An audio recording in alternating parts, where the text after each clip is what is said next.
People have their money in cash. Just cash. 83% of all women have their money in cash. Crazy. Why is that? Because they don't trust these other assets, they don't know? Well, I think that, again, it's cultural, right? Is if you grow up in an environment where your parents or your grandparents tell you, save your money, put it in the bank, you'll be okay. Save for a rainy day. We now culturally have shifted where that strategy no longer works. And so most people will tell you investing is risky.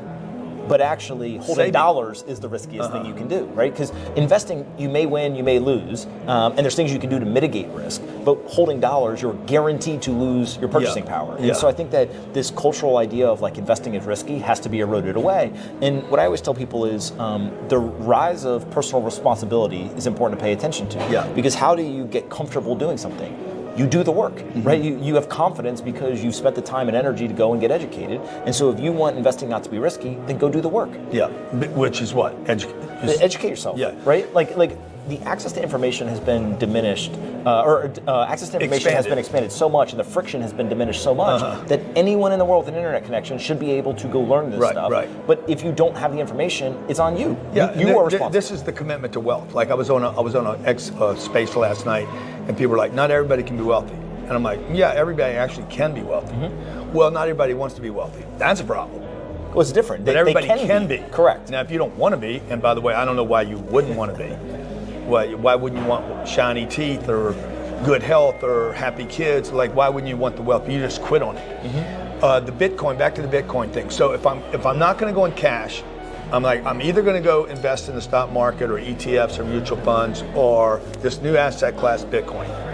Why is Bitcoin better than even let's say Microsoft? I don't necessarily think that anything is better or worse. It's all depending on your personal financial situation. I think that the Bitcoin story is very easy for people to wrap their head around, which is in the traditional financial system, I have a savings account, I have a checking account, and I got a brokerage account. In this new digital world, Bitcoin is that digital savings account. I just simply put money in there. What do you do in your savings account in the regular world? You don't touch it, right? And so just dollar cost averaging into something like Bitcoin with some portion of your portfolio and leave it and just let it go. And then you still have the ability to live off of your checking account. You still can buy stocks or buy other assets, whatever, in your brokerage account. But this idea of a new digital savings account that isn't in dollars is really powerful. But I would suggest, based on what you're saying out there, and then also my meeting with Mike Saylor and the 100 hours I'm trying to invest in understanding this, if I'm looking at the marketplace, and tell me what I'm missing here, is if I don't want to do cash, and then I look at the NASDAQ, which is made up of the Microsofts and the MicroStrategies and the Apples and the Netflix with tremendous amounts of cash. They no longer want their cash. Correct. They're not going to invest in gold. They're not going to invest in silver. They're not going to invest in their competition. So they're going to look for another asset class. And they're going to do what MicroStrategy said, and they're going to be like, okay, I'm going into Bitcoin now. And then the states, I think Pennsylvania just is looking at how can they put their cash surpluses into Bitcoin. How much of that is impacting the velocity and direction of Bitcoin right now? Bitcoin's a very interesting story where usually technology is adopted top down. So it's militaries and countries first, then companies get it, and then only individuals, right? If you think of computers, it used to be the mainframe computers, and then all of a sudden now we have laptops. But Bitcoin was the opposite. The individuals adopted it first. Now it's the companies and financial institutions, and we're still waiting on the countries and the militaries. And so when they show up, the beauty is that they have large pools of capital.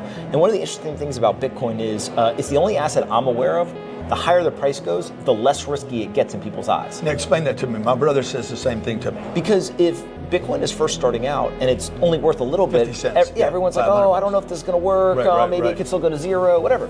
Now we're 15 plus years into this thing, it's $1.5 trillion asset. Now people start to say, oh, wait a second, like this thing's not going away. And so if you love it at 1.5 trillion, you're going to love it even more at 3 trillion. 1.5 trillion, you're talking about the market cap, the entire cap value of all the Bitcoin in the world. Correct. Why should people think about market cap, not just the price of Bitcoin? Well, one of the things in the stock market is if you look at the market cap of a business, that can be manipulated because they can issue more stock. With Bitcoin, so Apple's 3 trillion or 2 trillion. Yeah, but with Bitcoin, there's only 21 million. And so as that market cap goes up, you just divide it by 21 million, that's how many, what each Bitcoin is worth. And then the beauty of it is that you can't make more shares of Bitcoin. You cannot. And so when I first started talking about Bitcoin to large, institutional investors, etc., a lot of them would say it's too small. I need to write $100 million, $500 million check. I can't buy the asset when it's only a couple $1 billion. Today, now they all can do it. Yeah. And so as it's gotten larger pools of capital can come in. If large pools of capital come in, obviously that pushes the price higher, and it becomes this kind of reflexive thing.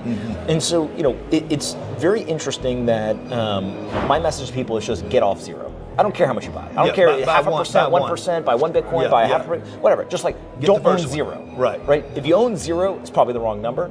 Anything above that is up to you and your personal situation.